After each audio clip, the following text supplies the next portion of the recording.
एक मॉड्यूल देना है यार कोई।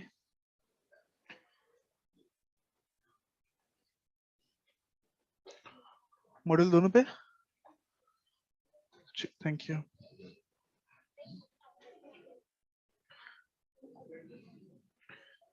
क्वेश्चन नंबर 10 तक तो कोई डाउट नहीं था ना? फिर देखिए क्वेश्चन नंबर 11 से लेकर 19 तक कोई डाउट है?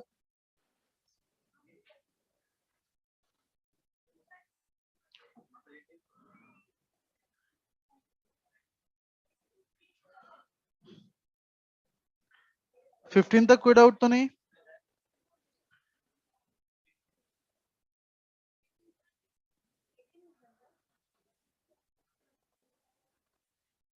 11 देखते हैं, चलिए।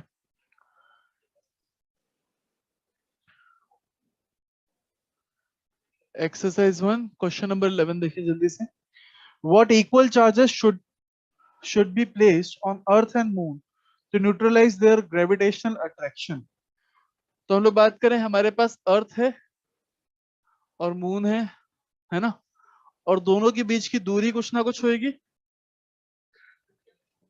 स्फेयर्स है ना, स्फेयर्स के लिए बेसिकली सेंटर पे चार्ज कांस्टेंट मान लेते हैं और उसके से फोर्स निकाल लेते हैं, ठीक है क्या? तो सेंटर्स के बीच की दूरी अपने को चाहिए होगी, उसको आर मान लेते हैं, ठीक है, कोई दिक्कत तो नहीं। हम बात करें इनके बीच में ग्रेविटेशनल फोर्स होगा ना, अर्थ के मास को एम बोल देते हैं, मून के मास को एम बोल देते हैं, ठीक है? तो ग्रेविटेशनल फोर्स कितना हो जाएगा? G mass of earth mass of moon upon are square, ठीक है? ये फोर्स कैसा होगा? अट्रैक्टिव नेचर का होगा ना, ग्रेविटेशनल फोर्स हमेशा अट्रैक्टिव नेचर का होता है, तो बेसिकली इस तरीके से लगेगा, ठीक है? हमें बोलता है कितना फोर्स हम लोग को डाल देना चाहिए इसके ऊपर, कितना चार्ज इसके ऊपर डाल देना चाहिए जिससे बेसिकली जो फोर्स इनका ग्रेविटेशनल फोर्स ऑफ अट्रैक्शन लग रहा है वो न्यूट्रलाइज हो जाए, यानी बेसिकली इनके ऊपर कोई भी नेट फोर्स ना लग रहा हो, ठीक है क्या? तो हम बेसिकली उसके ऊपर चार्ज डाल दिया, मान लो हम लोगों ने क्यू, और बोल रहा है इक्वल चार्ज डाला है दोनों पे, तो इसको भी चार्ज डाल दिया होगा क्यू, ठीक है? तो इलेक्ट्रोस्टैटिक फोर्स रिपल्सिव टाइप का हो जाएगा, सेम टाइप का चार्ज है तो बेसिकली रिपल्सिव फोर्स हो जाएगा इलेक्ट्रोस्टैटिक फोर्स। हम चाह रहे हैं ये इलेक्ट्रोस्टैटिक फोर्स और ग्रेविटेशनल फोर्स एक दूसरे को न्यूट्रलाइज कर लें, दोनों एक दूसरे के बराबर हो जाएं। इलेक्ट्रोस्टैटिक फोर्स कितना हो जाएगा? K q square by r square. R square से आर स्क्वायर कैंसिल हो जाएगा। के की वैल्यू मालूम है, जी की वैल्यू मालूम है, उसने मास ऑफ अर्थ और मास ऑफ मून की वैल्यू भी दे रखी है, डाल देंगे क्यू की वैल्यू आ जाएगी, ठीक है क्या? तो q will be equal to G mass of earth mass of moon upon के पूरे का अंडर, ठीक है क्या? के की वैल्यू भी मालूम है अपने को, जी की वैल्यू भी मालूम है, ठीक है? तो सब डाल देंगे, अपने पास क्यू की वैल्यू आ जाएगी, क्लियर है? फिर देखें क्वेश्चन नंबर 15 तक और कोई डाउट तो नहीं है ना? आइए 15 से लेके 20 तक बताइए, कोई डाउट है तो। 15 से लेके 20 तक 18 डाउट है और कोई इसके अलावा? 18 इकलौता है, आइए देखें।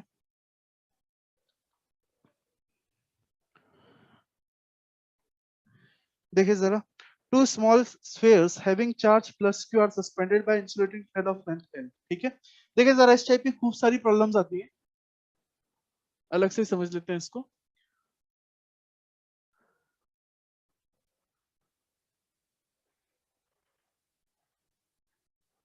तुम्हारे पास दो पॉइंट चार्ज हैं, इनको हम लोगों ने क्या करा, एक स्ट्रिंग से बांध दिया और स्ट्रिंग को एक ही पॉइंट से लटका दिया गया, ठीक है?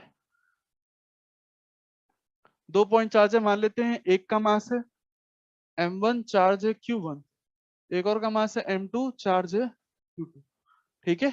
इनिशियली ऐसा मान लेते हैं m1 जो दे रखा है वो m2 के बराबर दे रखा है, q1 जो दे रखा है वो q2 के बराबर दे रखा है, कोई दिक्कत तो नहीं? दोनों मतलब बराबर है, m1 m2 को ले लेते हैं अपन m के बराबर और q1 q2 को ले लेते हैं कुछ ना कुछ q के बराबर, ठीक है? कोई दिक्कत तो नहीं? हम लोगों से बेसिकली इसके अंदर कुछ एक चीजें पूछता है, उसको देखते जल्दी से। इस टाइप के क्वेश्चन से खूब सारी बातें होती हैं। पहले तो अभी क्या है यार, सिस्टम इक्विलिब्रियम में है, ठीक है क्या? इक्विलिब्रियम में तभी बेसिकली किसी ना किसी एंगल पे जाके रुक गया है ना। एंगल पे जाके क्यों रुका है? बेसिकली इसके ऊपर एक mg वाला ये इलेक्ट्रोस्टैटिक रिपल्शन फोर्स लग रहा था, उसने बेसिकली चार्जेस को दूर कर दिया है ना। तो मान लेते हैं कुछ ना कुछ थीटा एंगल पे जाके रुक गया, ठीक है? अच्छा, सिमेट्री से बोल सकते हैं अगर ये दोनों मासेस चार्ज बराबर हैं, सिमेट्री से बोल सकते हैं थीटा वन थीटा टू भी बराबर होगा क्या? तो theta one equal to theta two आ जाएगा। अगर ऐसा सीन है कि दोनों मासेस बराबर हैं, दोनों चार्ज बराबर हैं, तो हम क्या बोल देंगे थीटा 1 और थीटा 2 भी बराबर हो जाएगा। ठीक है क्या? इसके ऊपर एक फोर्स तो लग रहा होगा नीचे की तरफ, कितना लग रहा होगा mg। सिमिलरली इसके ऊपर भी एक फोर्स लग रहा होगा mg। इसके ऊपर इधर एक फोर्स लग रहा होगा इलेक्ट्रोस्टैटिक फोर्स, इधर एक फोर्स लग रहा होगा इलेक्ट्रोस्टैटिक फोर्स, है ना, रिपल्सिव टाइप का फोर्स होगा अगर सेम टाइप का चार्ज लगा होगा। क्लियर है क्या? हम लोग बात करें यहाँ पे एक टेंशन भी लग रहा होगा ना, स्ट्रिंग की वजह से एक टेंशन लग रहा होगा इस तरीके से, देख सकते हैं दोनों के ऊपर एकदम सेम टाइप के फोर्स लग रहे हैं, तो दोनों का एंगल एकदम सेम टाइप का ही बनना चाहिए। ठीक है? अब ये एंगल वगैरह निकालना हो तो निकालने को पूछ सकता है, कैसे निकाल सकते हो एंगल को? हम लोग क्या बोलेंगे यार, तो लामिस थ्योरम लगा सकते हैं इसमें। लामिस थ्योरम जानते हैं? हाँ, बेसिकली हम बोलते हैं फोर्स, फोर्स अपॉन उसके एंगल, सामने वाले एंगल का साइन, फिर दूसरा फोर्स अपॉन उसके सामने वाले एंगल का साइन, तीसरा फोर्स अपॉन उसके सामने वाले एंगल का साइन। ये लामिस थ्योरम तभी लगा पाते हैं जब तीनों फोर्स का रिजल्टेंट क्या हो, जीरो हो। क्या हो? जीरो हो। तब अपन ये लामिस थ्योरम निकाल सकते, लगा सकते हैं, और तीन फोर्स के लिए लामिस थ्योरम लगती है। कोई दिक्कत तो नहीं?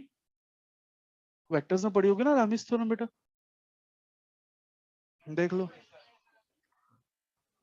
वेक्टर्स में तो एनएलएम में पढ़ लोगे,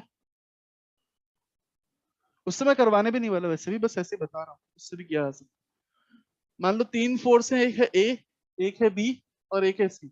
आपको बता रखा है ए प्लस बी प्लस सी क्या है, जीरो। इनका रिजल्टेंट तीनों फोर्स का क्या है, जीरो। मान लीजिए ए जो लग रहा है वो ऐसा लग रहा है, बी जो है वो ऐसा लग रहा है, और सी जो है वो ऐसा लग रहा है। ठीक है क्या?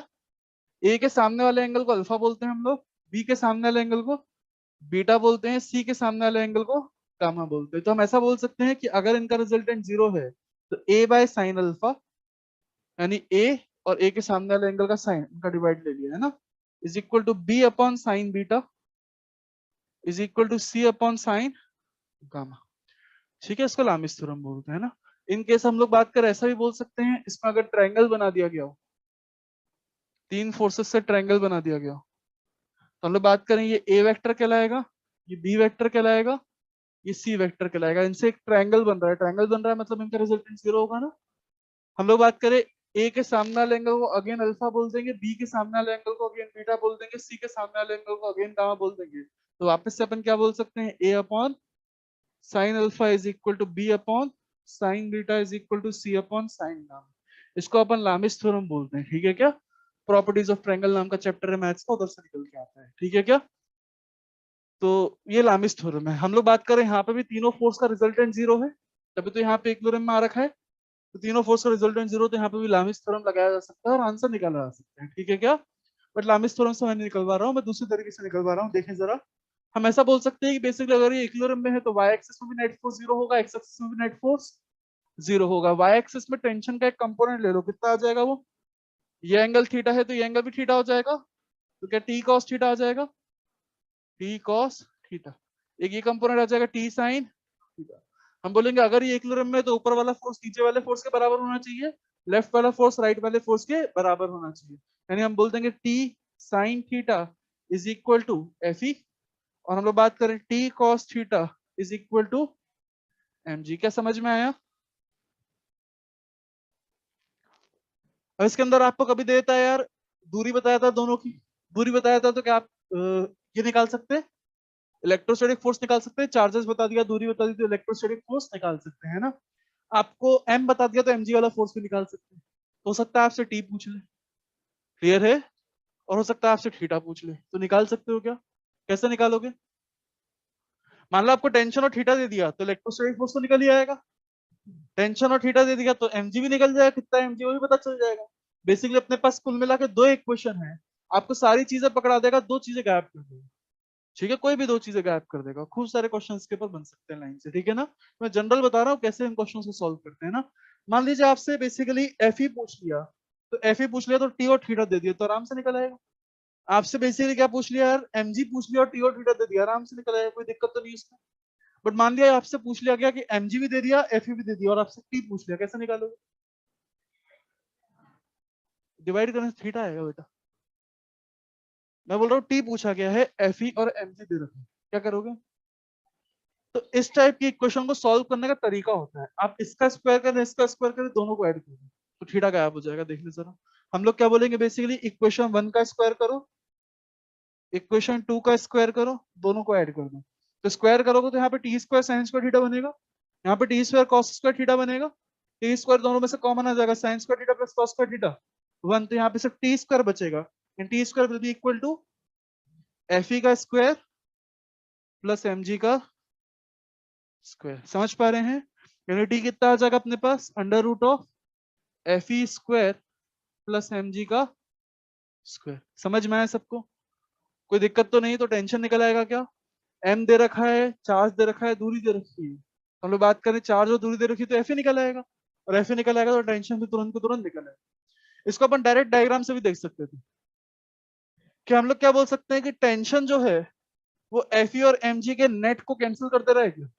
एफ ई और एम जी का नेट इस तरफ आएगा, बीच में कहीं पे कितना आएगा, T F E square plus M G का स्क्वायर पूरे का अंडर रूट, उसको टी कैंसिल कर लेंगे। क्लियर है क्या? तो डायग्राम से भी देख कर डायरेक्टली बता सकते हैं। समझे क्या बात को? आज से थीटा पूछ लिया तो क्या करोगे, दोनों को डिवाइड कर दोगे, दोनों को डिवाइड कर दोगे तो क्या आ जाएगा,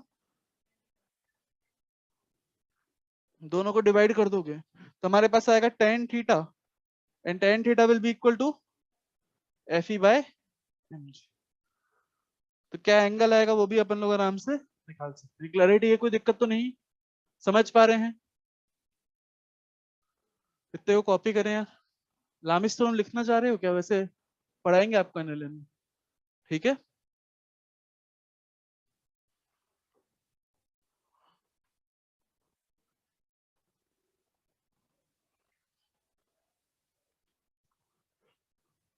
तो बेसिकली दो इक्वेशन है, कोई भी दो चीज गायब कर देगा, बाकी दो चीज आपसे पूछ लेगा, है ना?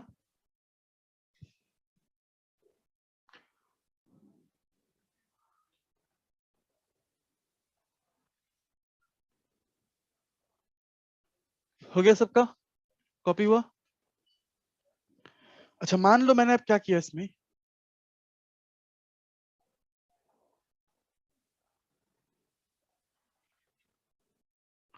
अब मान लीजिए इसके अंदर मैंने एक चार्ज को सोचा बढ़ा देते हैं, थोड़ी सिमेट्री गायब करते हैं, चार्ज को बढ़ा देते हैं, ठीक है क्या? मैंने बोला यार इसमें if m1 is equal to m2 is equal to m, यानी मासेस तो बराबर है, बट आपको बोल दिया कि q1 चार्ज है वो ग्रेटर देन q2 चार्ज, ठीक है क्या? मुझे थीटा वन थीटा टू में रिलेशन बताओ, क्या होगा? Theta one greater than theta two हो जाएगा, theta two greater than theta one हो जाएगा, theta one equal to theta two आएगा, ये कैन नॉट बी सेट।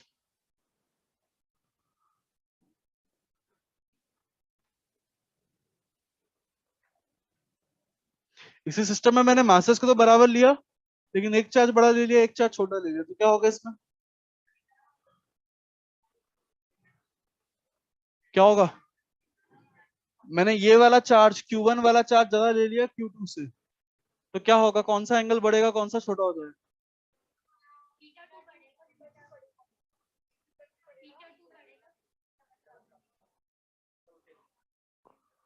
कितने लोग पहले ऑप्शन के साथ हैं? ऑप्शन वन के साथ? सब बराबर हो जाएगा। ऑप्शन टू के साथ कितने लोग हैं? ऑप्शन टू के साथ कम हो गए एकदम से यार, बोलते तैयार रहे थे। ऑप्शन टू के साथ, और ऑप्शन थ्री के साथ? सर आंसर ऑप्शन इसका ऑप्शन थ्री रहेगा, ठीक है क्या? थीटा पे कोई फर्क क्यों पड़ेगा यार? थीटा किस पे डिपेंड कर रहा है? क्या फोर्सेस पे डिपेंड कर रहा है? इमेजिन करो ये mg ने बेसिकली चार्जेस को नीचे खींचने चाह रहे हैं, ये एफ इसको दूर ले जाना चाह रहा है। क्लियर है क्या? मैंने एक चार्ज बढ़ा दिया, एक चार्ज घटा दिया। क्लियर है क्या? इसलिए mg नीचे लाना चाह रहा है, एफ बढ़ाना चाह रहा है, बीच पे कहीं पे जाके चार्ज रुक जाएंगे। अगर मान लीजिए mg गायब कर दे तो चार्ज एकदम ऐसे हो जाते। सही है क्या? मान लीजिए एफ गायब कर दे तो चार्ज एकदम लटक कैसे हो जाते। समझ पा रहे हैं? कोई दिक्कत तो नहीं? हम लोग बात करें, मैंने क्या करा, बस एक चार्ज बढ़ा दिया, दूसरा चार्ज कम कर दिया, इससे क्या फर्क पड़ेगा? क्या फोर्सेस पे फर्क पड़ा? नहीं यार, mg में तो कोई फर्क नहीं पड़ा, और फोर्सेस पे, फोर्सेस में भी कोई फर्क नहीं पड़ा। कूलम्स फोर्स चाहे चार्ज छोटा हो चाहे चार्ज बड़ा हो, दो चार्जेस से फोर्स बराबर मैग्नीट्यूड का लगता है, एक्शन रिएक्शन पेयर होता है। क्लियर है क्या? हम लोग बात करें फोर्स अभी भी दोनों पे बराबर लगेगा, भले ही चार्ज कम ज्यादा कर दिए। हम लोग बात करें थीटा पे कोई फर्क नहीं पड़ेगा, अभी भी दोनों थीटा क्या होंगे, बराबर ही। समझे क्या बात को? क्लियर है? मैंने एफ ही चेंज नहीं किया, भले ही चार्ज बढ़ा दिए घटा दिए, एफ ही चेंज नहीं किया, एम भी चेंज नहीं किया, तो थीटा बेसिकली दोनों तरफ सेम ही निकल गया। क्लियर है? कोई दिक्कत तो नहीं? तो सेकंड थर्ड ऑप्शन इसका आंसर हो जाएगा, ठीक है? क्लियर है? एक और क्वेश्चन बनाया ऐसा ही। तो मान लीजिए चार्जेस सेम रखे अपन ने, ठीक है क्या, बट मासेस को ऐसा कर दिया कि m1 ग्रेटर देन m2 कर दिया। तो मुझे बताइए यार क्या रहेगा इसमें। ऑप्शन यही है, चारों ऑप्शन यही है, ऑप्शन यही वाले हैं, बताइए क्या कौन सा सही रहेगा। हमने मास बढ़ा दिया, चार्जेस सेम कर दिया। मास बढ़ा दिया तो बेसिकली ये एफ तो उतना ही रहेगा, उस पर कोई फर्क नहीं पड़ेगा। मास बढ़ा दिया, m1 बड़ा कर दिया, यानी ये वाला फोर्स बढ़ जाएगा क्या, यानी बेसिकली ये थोड़ा इस तरफ आ जाएगा क्या, क्योंकि mg वाला फोर्स ही तो इस तरफ लाना चाह रहा है, हमने इसको बढ़ा दिया तो बेसिकली ये थोड़ा इस तरफ आ जाएगा। क्लियर है क्या, नहीं बेसिकली कुछ नहीं होगा, बस ये सिस्टम पूरा का पूरा ऐसा हो जाएगा। क्लियर है, थीटा 1 कम हो जाएगा, थीटा 2 बड़ा हो जाएगा। क्लियर है क्या, हम लोग बात करें बेसिकली क्या हो जाएगा, थीटा 1 बड़ा कम हो जाएगा, थीटा 2 ज्यादा हो जाएगा। तो सेकंड ऑप्शन आंसर होगा। समझ पा रहे हैं, तो ऐसे क्वेश्चंस पूछ सकते हैं ना। फिर हमने सोचा इस पूरे सिस्टम को एक काम करते हैं हम लोग, इस पूरे सिस्टम को हम लोग किसी ना किसी मीडियम में रख देते हैं, मान लीजिए, ठीक है क्या। अगर मान लीजिए पॉइंट चार्ज है, स्फीयर नहीं है, एकदम पॉइंट चार्ज, और उसको हमने किसी मीडियम के अंदर डाल दिया, तो कौन से फोर्स से फर्क पड़ेगा। क्या पानी के अंदर डालने से जी इफेक्टिव वगैरह चेंज होता है क्या, जानते हैं, होता है, चेंज होता है कायदे से, बुओयंसी लग जाता है ऊपर की तरफ, और बुओयंसी लगता है उसकी वजह से नेट एमजी का इफेक्ट कम हो जाता है। क्लैरिटी है, तो हम लोग बात करें जी इफेक्टिव, बेसिकली इस पे कम हो जाता है, पानी के अंदर डालते हैं तो थोड़ा हल्का हल्का फील होता है ना अपने को। क्लियर है, तो बेसिकली जी इफेक्टिव वगैरह थोड़ा जी अपने ऊपर इफेक्टिवली कम लगने लग जाता है, उसका इफेक्ट कम आने लग जाता है। क्लियर है, बट हम लोग बात करें अगर इसकी वॉल्यूम नेग्लिजिबल या पॉइंट चार्ज है, तो क्या बुओयंसी फोर्स लगेगा या नेग्लिजिबल होगा। अगर इसकी वॉल्यूम नेग्लिजिबल है तो बुओयंसी लगेगा क्या। बुओयंसी होता है volume displaced into rho of liquid into G, अगर कभी सुना हो, 9 क्लास का फॉर्मूला है ये, weight of the water displaced. Point charge कितना ही वॉल्यूम डिस्प्लेस करेगा, कोई भी कंकड़ वगैरह डालो तुरंत धक से नीचे डूब जाता है। क्लियर है, मतलब बात करें कोई बुओयंसी फिर उसके ऊपर नहीं लगेगा, यानी जी के ऊपर एमजी वाले फोर्स के ऊपर कोई इफेक्ट नहीं पड़ेगा। क्लियर है, बट क्या मीडियम के आने से net force between two charge एक के फैक्टर से डिक्रीज हो जाता है क्या, यानी क्या ये वाला फोर्स डिक्रीज हो जाएगा एफ वाला, तो क्या दोनों चार्ज बेसिकली पास में आ जाएंगे, यानी ये जो थीटा होगा, जो भी एंगल होगा इनके बीच का, वो डिक्रीज हो जाएगा। समझ पा रहे हैं, सेपरेशन डिक्रीज हो जाएगा अगर इसको किसी मीडियम में डाल दिया। चाहो तो वो भी लिख सकते हैं, लिखें, if whole system is submerged in water,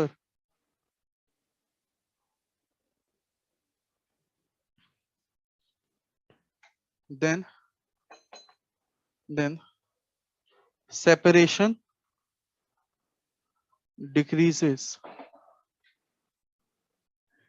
as electrostatic force decreases। बुओयंसी का कोई इफेक्ट इसमें नहीं लेंगे अगर पॉइंट चार्ज दे रखे हैं, ठीक है क्या, कोई दिक्कत तो नहीं। पूरे सिस्टम को अगर किसी वाटर वगैरह में डाल देते हैं तो नेट फोर्स कम हो जाता है, और नेट फोर्स कम हो जाता है तो उसकी वजह से सेपरेशन डिक्रीज हो जाएगा, बुओयंसी पे बुओयंसी वगैरह नहीं आएगा अगर पॉइंट चार्ज माना होगा, ठीक है क्या। बस इलेक्ट्रोस्टैटिक फोर्स कम होगा, दूर ले जाने वाला फोर्स कम होगा, तो बेसिकली पास में हो जाएंगे, कोई दिक्कत तो नहीं। क्लैरिटी है, तो ऐसा क्वेश्चन भी इसके ऊपर बना सकता है वो कंसेप्चुअल। फिर देखें एक और क्वेश्चन जो उसके ऊपर बना सकता है, वो बोल देगा पूरे सिस्टम को हम उठा के ले गए स्पेस में, तो स्पेस में क्या होगा यार, कि कोई एमजी वगैरह नहीं लगेगा, एमजी वगैरह नहीं लगेगा तो क्या होगा, ये वाला फोर्स जो इसको रोके हुए है, ऐसा करा हुआ है थोड़ा, वो गायब हो जाएगा, अब बेसिकली सिर्फ एफ ही लग रहा है, और एफ इसको जितना दूर हो सके उतना दूर ले जाएगा। समझ पा रहे हैं क्या, ये चीज तो उसमें भी होती थी ना, अपन किसी कंडक्टर में चार्ज देते थे तो जितनी दूरी पे जा सकते थे उतनी दूरी पे जाते। क्लियर है क्या, अब एमजी नहीं है तो बेसिकली फ्री टू मूव है, और फ्री टू मूव है तो जितना दूर हो सकते हैं उतना दूर चले जाएंगे, बेसिकली दोनों के बीच में लेंथ कितनी हो जाएगी, मतलब लेंथ हो जाएगी 2L, स्ट्रिंग की लेंथ का ट्वाइस, और एंगल इनका हो जाएगा 180 डिग्री। ये क्वेश्चन शायद पूछा गया आप लोगों से इस बार, ठीक है ना। क्लियर है, अच्छा जी जीरो करने का और भी तरीके हैं, इस पूरे सिस्टम को लेके, तो मान लो इसको सिस्टम को लेके ऐसे पकड़ ले और पकड़ के कूद जाए, मतलब फ्री फॉल करवा दे, फ्री फॉल करवाते तब भी जी जीरो हो जाता है क्या, वेटलेसनेस फील होने लग जाती है। बेसिकली लिफ्ट में डाल दिया, लिफ्ट कट के नीचे गिर जाए, फ्री फॉल हो जाए लिफ्ट का, तो अगेन जी इफेक्टिव जीरो हो जाएगा। तो अगेन 180 डिग्री एंगल हो जाएगा। क्लियर है क्या? तो ऐसे क्वेश्चंस खूब बना सकते हैं इसके ऊपर, समझे क्या?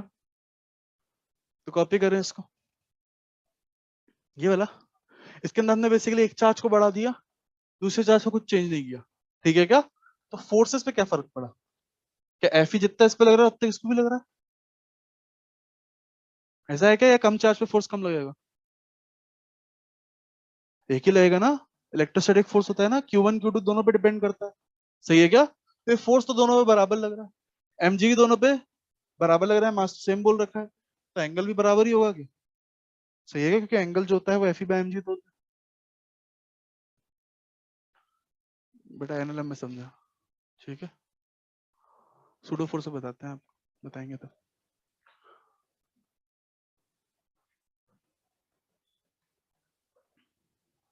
हो गया सबका?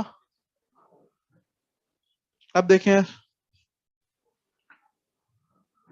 जो क्वेश्चन था अपन उसको अच्छे से समझते हैं, है ना? ये नोट डाउन कर लिया सब लोगों ने? अब जो क्वेश्चन था अपना उसको समझते हैं। तो क्वेश्चन के अंदर उन्होंने क्या कराया, पूरे सिस्टम को कहाँ ले गए? स्पेस में ले गए ना।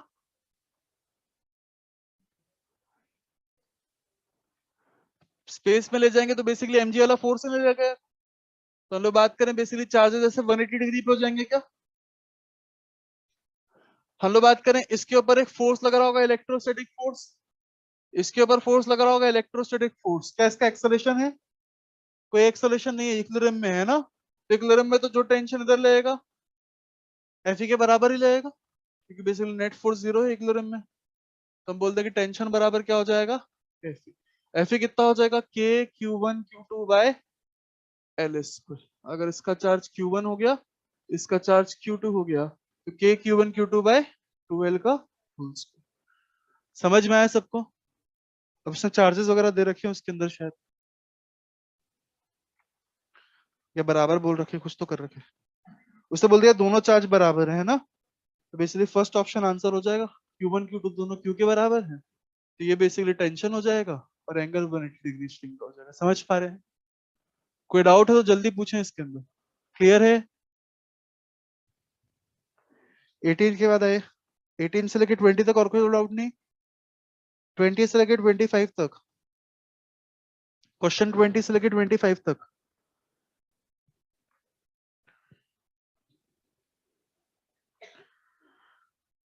क्वेश्चन नंबर 20 से लेके 25 तक, 23 है क्या? और कोई? आइए 23 देखें।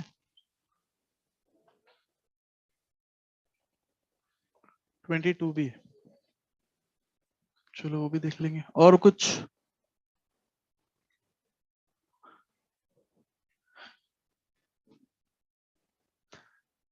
अच्छा, जिनको इस पे डाउट नहीं है एक बार अटेम्प्ट करें क्वेश्चन नंबर 30। अभी जस्ट जो कंसेप्ट बताया उस पर डिपेंड करता है।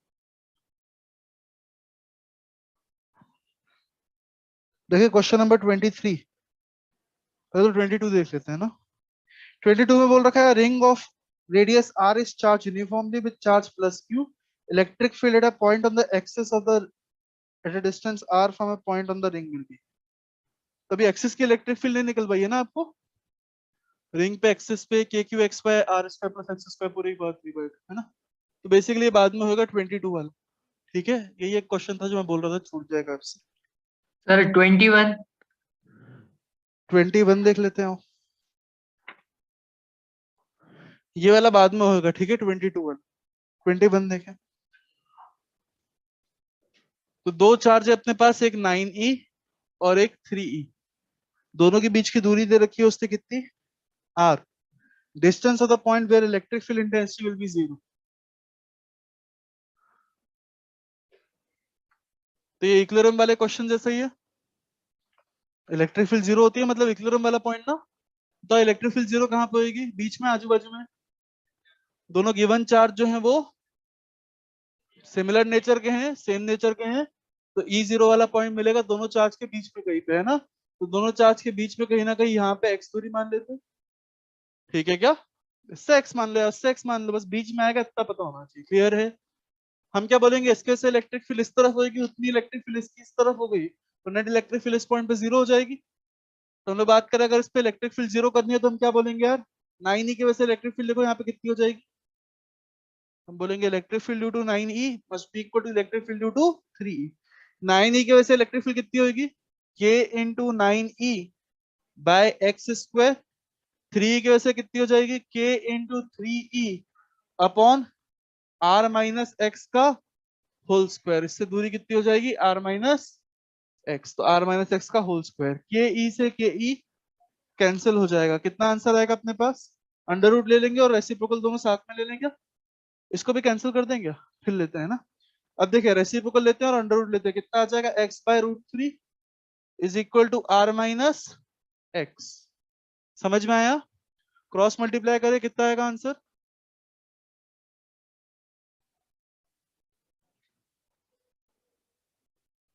क्रॉस मल्टीप्लाई करें जल्दी से, x बराबर root 3 r minus root 3 x, इसको भी इधर ले आएंगे तो x is equal to root 3 are upon 1 plus root 3। समझ में आया, रूट 3 एक्स उस तरफ ले गए, 1 प्लस रूट 3 कॉमन आ गया, ठीक है, x कॉमन आ गया, 1 प्लस रूट 3 बचा, उसको नीचे ले, ये अपने पास x की वैल्यू अभी मैच कर रहा है किसी से आंसर, तो 9e से root 3 are upon 1 plus root 3 दूरी पे है, ठीक है क्या, क्लियर है। 3 से कितना हो जाएगा बता सकते हैं, 3 से r माइनस एक्स दूरी पे हो जाएगा, तो r माइनस एक्स, एक्स की वैल्यू डाल दो, तो r minus root 3 are upon 1 plus root 3, LCM लो कितना आ जाएगा अपने पास, हाँ r अपॉन 1 प्लस रूट 3, ठीक है क्या। तो किसी ने बेसिकली x 3 से माना होगा तो उसकी x की वैल्यू ये आएगी, ठीक है ना, ये मैच नहीं कर रही होगी किसी से, क्लियर है क्या। तो बेसिकली आपको r माइनस एक्स करना था, ये वाली दूरी आती है मैच कर रही, क्लियर है, कोई दिक्कत तो नहीं। क्वेश्चन नंबर 21 के बाद क्वेश्चन नंबर 23 पे है, 20 सेकंड बाद में बनेगा अपन लोग।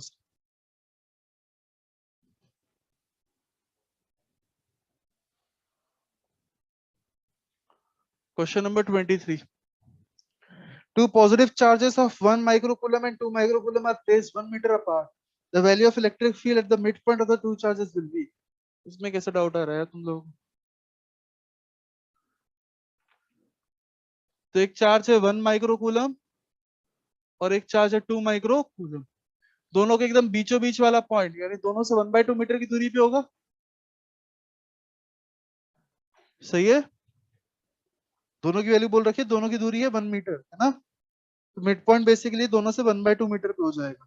यहाँ पे इलेक्ट्रिक फील्ड बतानी है अपने को, तो 2 वाले की वजह से इलेक्ट्रिक फील्ड जो होगी वो ज्यादा होगी क्या, दूरी तो बराबर है, 2 वाले की वजह से इलेक्ट्रिक फील्ड जो होगी वो ज्यादा होगी, 2 की वजह से जो इलेक्ट्रिक फील्ड होगी किस तरफ होगी, राइट या लेफ्ट, पॉजिटिव चार्ज कैसे electric field away from positive charge, तो ये तो 2 की वजह से इलेक्ट्रिक फील्ड होगी। 1 की वजह से इलेक्ट्रिक फील्ड कैसी होगी, अवे फ्रॉम पॉजिटिव चार्ज, ये 1 की इलेक्ट्रिक फील्ड होगी, तो नेट इलेक्ट्रिक फील्ड जो होगी वो इस तरफ हो जाएगी, सही है, और नेट इलेक्ट्रिक फील्ड कितनी हो जाएगी, E2 माइनस E1, बड़ा माइनस छोटा कर लिया, नेट इलेक्ट्रिक फील्ड आ गई, कोई दिक्कत तो नहीं।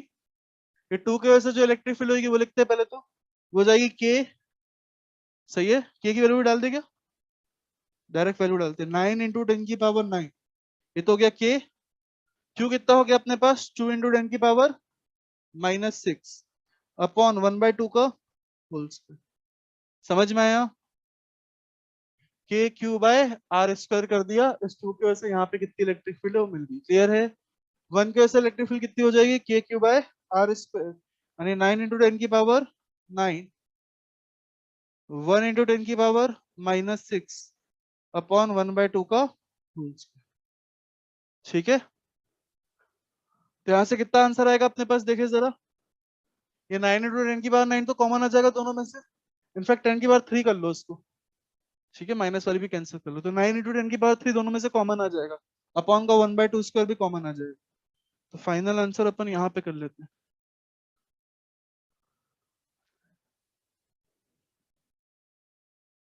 देखो कितना आएगा अपने पास, 9 इंटू 10 की पावर 3 आ गया कॉमन, 1/2 स्क्वायर भी आ गया कॉमन, अंदर क्या बचा, 2 minus 1 which is equal to 1, यानी कितना आंसर आ जाएगा अपने पास, 4 इंटू 9 इंटू 10 की पावर 3, यानी 36 इंटू 10 की पावर 3 न्यूटन पर कूलम।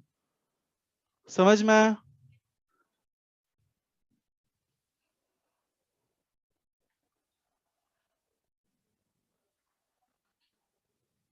सेकंड ऑप्शन आंसर हो जाएगा इसका। फिर देखिए यार क्वेश्चन नंबर 27 तक कोई डाउट? क्वेश्चन नंबर 30 तक कोई डाउट? क्वेश्चन नंबर 30 तक कोई भी डाउट?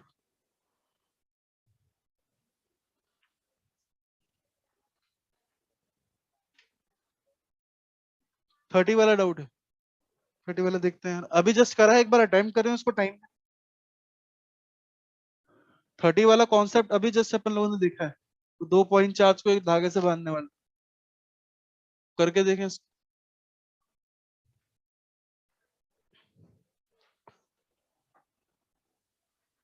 क्वेश्चन नंबर 30 रीअटेम्प्ट करें सभी लोग।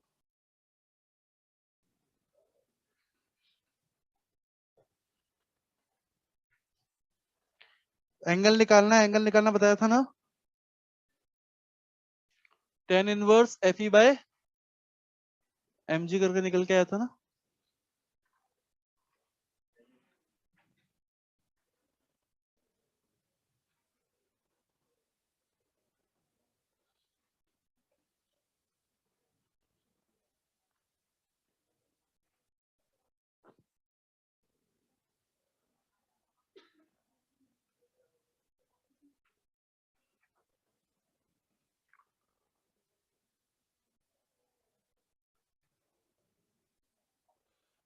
हो गया सबका?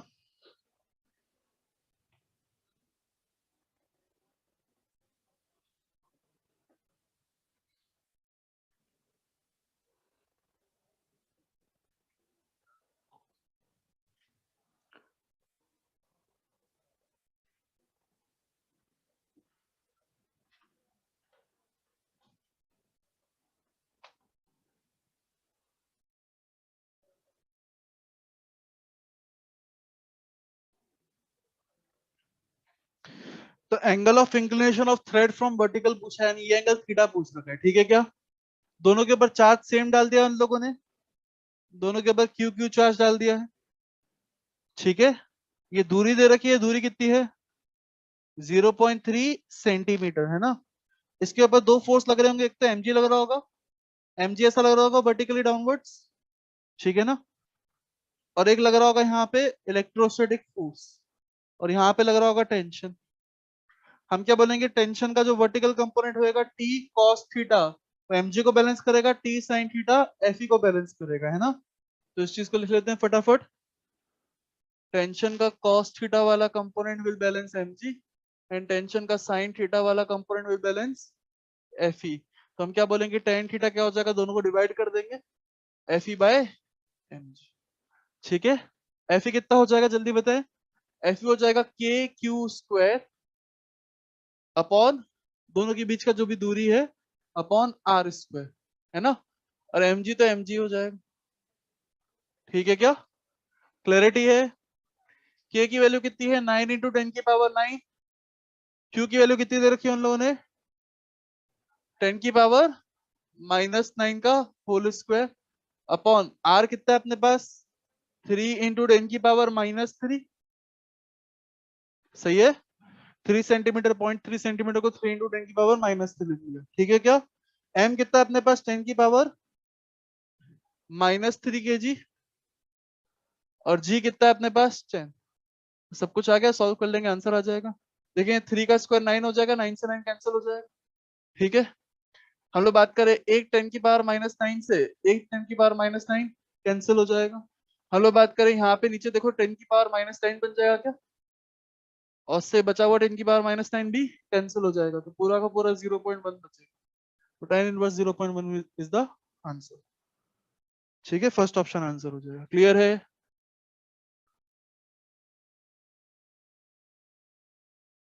और कोई डाउट 30 तक? इसके बाद वाले कर लिए क्या आप लोगों ने? मैंने बोले थे कुछ एक छोड़ने अपने को, स्क्वायर वाले बाकी करने थे। देखिए क्वेश्चन नंबर 31 से लेके 35 तक कोई डाउट? 33 बता दीजिए। कौन सा? 33। 33, 31 बन गया सबसे? 33 तो छोड़ने को बोला था आप लोगों को, स्क्वायर वाला है, बाद में करेंगे इसको।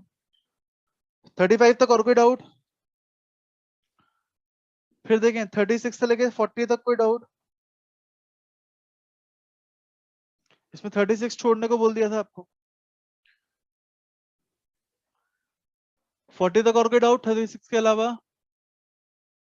33 और 36 के अलावा? फिर देखें 40 से लेके 45 तक कोई डाउट? इसमें 41 छोड़ने बोला था।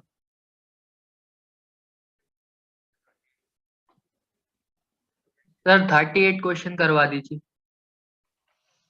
38 कर लेते हैं चलो।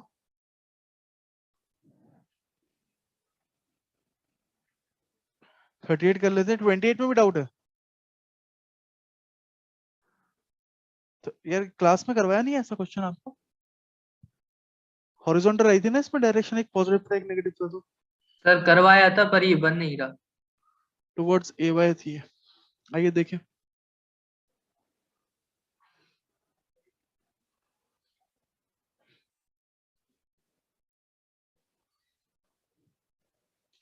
ट्वेंटी एट देख लेते हैं जल्दी से। एक चार्ज प्लस क्यू है, एक चार्ज है माइनस क्यू।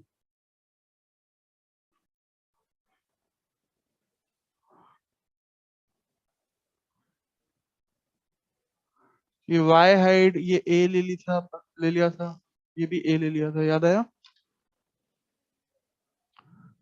हम लोगों ने बात करी थी इस पॉइंट पे इलेक्ट्रिक फील्ड निकालनी है ना। इस पॉइंट पे पॉजिटिव चार्ज के साथ इलेक्ट्रिक फील्ड कैसी होगी? Away from positive charge. Negative charge के साथ इलेक्ट्रिक फील्ड कैसी होगी? Towards negative charge. दोनों का रिजल्टेंट इधर कहीं आएगा क्या? तो बस आंसर क्या हो जाएगा? ए बाय। मैग्नीट्यूड भी निकाल रखा है अपन ने इसका।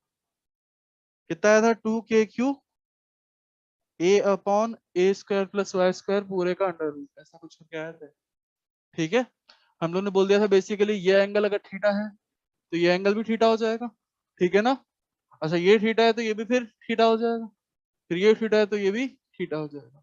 तो इन दोनों के कॉस वाले कंपोनेंट जुड़ जाएंगे, तो जो भी नेट इलेक्ट्रिक फील्ड होगी वो कितनी हो जाएगी? वो जाएगी 2e cos थीटा के बराबर। समझ में आया? इन दोनों इलेक्ट्रिक फील्ड के कॉस वाले कंपोनेंट जोड़ेंगे, साइन वाले कंपोनेंट कैंसिल आउट कर देंगे। ऐसा कर चुके हैं अपन। ई की वैल्यू कितनी थी अपने पास? के क्यू बाय ए स्क्वायर प्लस वाई स्क्वायर, यही होगी ना ई की वैल्यू? देखिए जरा दूरी कितनी है? ए स्क्वायर प्लस वाई स्क्वायर। के क्यू को इस दूरी से डिवाइड कर दिया, इलेक्ट्रिक फील्ड आ गई। समझ में आया? कॉस थीटा कितना हो जाएगा? कॉस थीटा हो जाता है बेस अपॉन हाइपोटेन्यूज, तो ए upon a square plus y square पूरे की पावर 1/2 है। यानी आंसर आ गया है 2k/q_a upon a square plus y square पूरे की पावर 3/2। ठीक है ना? चलिए इसके बाद कौन सा था? 38 वाले में डाउट था, 38 देखता है। ये वाला क्लास में करवाया हुआ क्वेश्चन है, इनकेस नहीं करवाया तो नोट कर लीजिएगा, अच्छा क्वेश्चन है। 38 देखते हैं जल्दी से।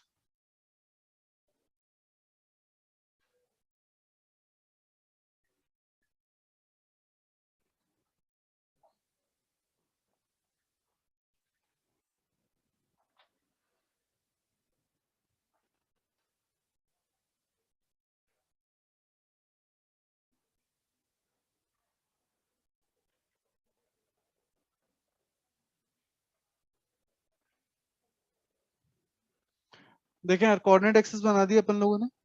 हमें बोल रहा है कोई एक सरफेस एरिया जो कि एक्स वाई प्लेन में है, तो एक्स वाई प्लेन ये हो गया। ठीक है क्या? तो एक्स वाई प्लेन हो गया, ऐसा है ना? तो एक कोई एरिया है जो कि एक्स वाई प्लेन में है ना, और ये एक्स वाई प्लेन का जो एरिया बोल दिया, बोला है एरिया कितना है? 100। ठीक है क्या? 100 यूनिट करके कुछ बोल दिया इसने। मेरे को एरिया वेक्टर बता सकते हो तो मैग्नीट्यूड हो जाएगा ना एरिया वेक्टर का। एरिया वेक्टर बता सकते हो कितना होगा? एरिया वेक्टर इसकी डायरेक्शन या तो के कैप में होगी या माइनस के कैप में होगी। समझ पा रहे हैं? एरिया वेक्टर की डायरेक्शन परपेंडिकुलर टू सरफेस होती है, तो परपेंडिकुलर टू सरफेस में कोई भी डायरेक्शन ले सकते हैं ओपन एरिया के लिए। ठीक है क्या? तो के कैप वाली ले लें क्या? तो इस एरिया वेक्टर को क्या लिख लेंगे अपन लोग? 100 के कैप। अच्छा इलेक्ट्रिक फील्ड दे रखी है कितनी? 8i cap plus 4j cap plus 3k cap. Electric field uniform है नॉन यूनिफॉर्म? नॉन यूनिफॉर्म है क्या? यूनिफॉर्म है भैया। क्या देखते हो तुम लोग? नॉन यूनिफॉर्म मतलब जगह जगह से बदले, कहाँ बदल पाएगी यार, सब कुछ तो कांस्टेंट डाल रखा हो उसमें। ठीक है, कुछ x और y के कंपोनेंट डाल रखे थे तो नॉन नॉन यूनिफॉर्म होती है। यहाँ पे लिख दिया था 8x + 4y + 3 के करके, तो फिर वो वेरिएबल हो जाती है ना। तो यूनिफॉर्म इलेक्ट्रिक फील्ड के लिए क्या करेंगे, फ्लक्स निकालने के लिए डॉट प्रोडक्ट कर देंगे सीधे सीधे। डॉट प्रोडक्ट करना हो तो क्या करते हैं अपन लोग, आई वालों को आई से मल्टीप्लाई, जे वालों को जे से मल्टीप्लाई, के वालों को के से मल्टीप्लाई। इसके पास सिर्फ के वाले ही हैं, तो आइए के वाले मल्टीप्लाई कर देते हैं, 300 आंसर आ जाएगा। कॉपी कर ले जल्दी से।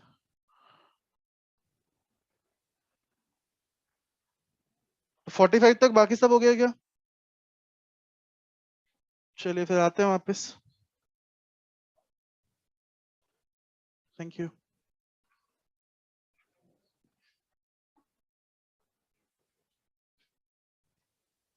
तो उन्होंने कुछ एक डेरिवेशन कर लिए थे ना यार, लाइन चार्ज के गंदे गंदे डेरिवेशन किए थे।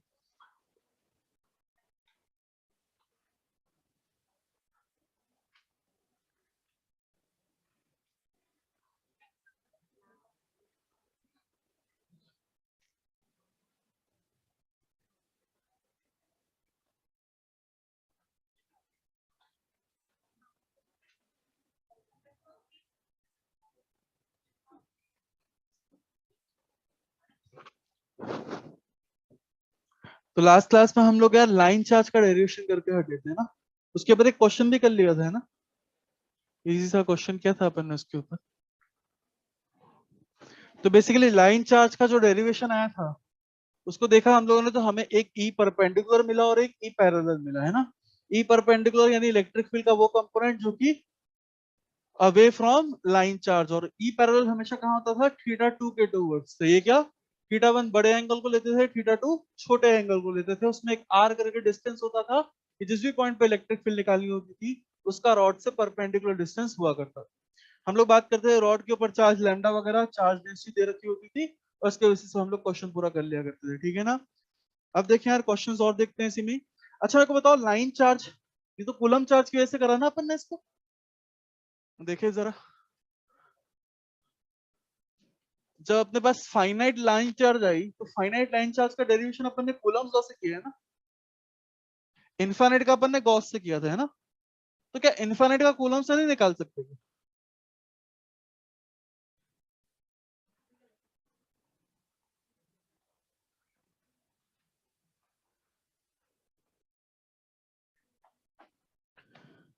हम लोग बात करें, हम लोगों ने एक फाइनाइट लाइन चार्ज का डेरिवेशन किया था ना, और ये फाइनाइट लाइन चार्ज का डेरिवेशन हमने कूलम्स लॉ की मदद से किया था। इनफाइनाइट चार्ज का हम लोगों ने किससे करा था, इनफाइनाइट लाइन चार्ज का गॉस लॉ से किया था। क्या इनफाइनाइट लाइन चार्ज आप कूलम से कर सकते हैं क्या? कर सकते हैं, बिल्कुल कर सकते हैं, कूलम से सबका कर सकते हैं, ठीक है क्या। बट ये तो समझ में आ गया होगा कूलम्स का डेरिवेशन खतरनाक होता है, गॉस का बहुत इजी होता है। पहली कोशिश होती है अपन गॉस लॉ लगाएं, उससे इलेक्ट्रिक फील्ड निकालें। और गॉस लॉ नहीं लग पाएगा, कब नहीं लग पाएगा, जब सिमेट्री ना हो। सही है क्या, लॉ नहीं लग पाएगा ऐसा नहीं बोलना चाहिए, लॉ तो लगेगा बट लॉ से इलेक्ट्रिक फील्ड नहीं निकल पाएगी। क्लियर है क्या, तो सिमेट्री नहीं होगी तो लॉ से इलेक्ट्रिक फील्ड नहीं निकल पाएगी, गॉस लॉ से इलेक्ट्रिक फील्ड नहीं निकल पाएगी, फिर अपन को कूलम्स लॉ लगाना पड़ता है, ठीक है क्या। जब हमने इनफाइनाइट लेंथ ली थी तो हर पॉइंट उसके लिए मिड पॉइंट की तरह एक्ट कर रहा था, और मिड पॉइंट की तरह एक्ट कर रहा था, हमने क्या बोला यार, इलेक्ट्रिक फील्ड ऐसी हॉरिजॉन्टल टाइप की हुई थी। फिर अपने गॉसियन सरफेस एक ऐसी मिल गई जो कि बेसिकली इस इलेक्ट्रिक फील्ड से 0, 90 या 180 बना रही हो, जिससे पूरे पे इलेक्ट्रिक फील्ड का मैग्नीट्यूड सेम हो। ऐसी एक जैसी अपने को गॉसियन सरफेस मिल गई, अपन लोगों ने गॉस लॉ लगा के खेल खत्म कर दिया, ठीक है क्या। इस केस में ऐसी कोई गॉसियन सरफेस अपने को नहीं मिल पाएगी, इसमें इलेक्ट्रिक फील्ड हर जगह अलग अलग डायरेक्शन में, यहाँ पे कुछ ऐसी होगी, यहाँ पे कुछ ऐसी होगी, इधर पे ऐसी होगी। बड़ी गंदी सी इलेक्ट्रिक फील्ड है जिसकी देखने को मिलती है ना। तो गॉसियन सर्फेस मिलेगी नहीं जिसके ऊपर इलेक्ट्रिक फील्ड क्या हो, परपेंडिकुलर 0 या 90 डिग्री एंगल बना रही हो, और उसको पूरे पे इलेक्ट्रिक फील्ड का मैग्नीट्यूड कांस्टेंट, ऐसी कोई गॉसियन सर्फेस मिलेगी नहीं। तो गॉस लॉ से इसका आंसर निकालना इम्पॉसिबल हो गया, इलेक्ट्रिक फील्ड का आंसर निकालना इम्पॉसिबल हो गया। तो हमने कूलम्स लॉ की तरफ अपना मतलब रुख करा, और कूलम्स लॉ की मदद से अपन लोगों ने इसको मतलब पूरा डिराइव करा अच्छे से, ठीक है क्या। अब हम लोग बात कर रहे हैं कि कूलम्स लॉ से क्या इनफाइनाइट का भी निकाल सकते हैं या नहीं निकाल सकते। निकाल सकते हो तो कैसे निकालेंगे, इसका फॉर्मूला याद है, ई परपेंडिकुलर कितना आया था, k lambda by r sine theta 1 plus sine theta 2 by 2, बस इतना ही था। K lambda by r cos theta 2 minus cos theta 1, ठीक है क्या? अब मुझे बताइए इसमें इनफाइनाइट का कैसे निकालेंगे? बिल्कुल सही, वेरी गुड। जैसे ये इनफाइनाइट लेंथ की हो जाएगी ये रॉड, हम लोगों ने बात करी थी इस पी पॉइंट पे बैठ के हम टॉप मोस्ट पॉइंट को देखते हैं, तो जिस एंगल पे अपने को मुंडी अपनी इस परपेंडिकुलर डिस्टेंस से बनानी पड़ती है उसको अपन थीटा 1 बोलते हैं, है ना? ऐसे ही बोला था ना? तो मान लो रॉड इनफाइनाइट लेंथ की हो गई, तो इसका दूसरा एंड कहाँ पे? बहुत ऊपर। तो उसको कैसे देखोगे यार? देखना एकदम ऊपर है, ऐसे देखोगे ना, एकदम 90 डिग्री पे करके अपनी मुंडी को एकदम ऐसे 90 डिग्री पे एंगल करके टॉप मोस्ट पॉइंट को देखोगे। क्लियर है क्या? हम लोग बात करें एक कोई बहुत नीचे है उसका दूसरा एंड, तो उसको 90 डिग्री पे से नीचे करके देखोगे। समझे क्या बात को?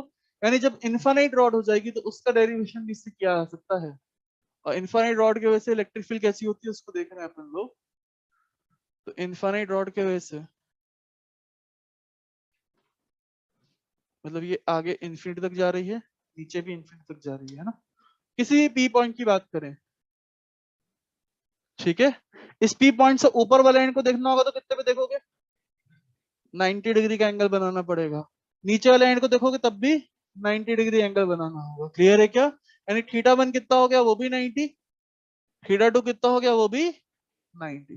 तो ई पैरेलल कितना हो जाएगा? देखिए E parallel cos 90 is 0, 0 minus 0 is 0। Clear है क्या? यानी कितना आंसर आ गया? ई पैरेलल का तो 0 आ गया। यानी जो भी इलेक्ट्रिक फील्ड होगी बस इस डायरेक्शन में होगी क्या? और वो कितनी होगी?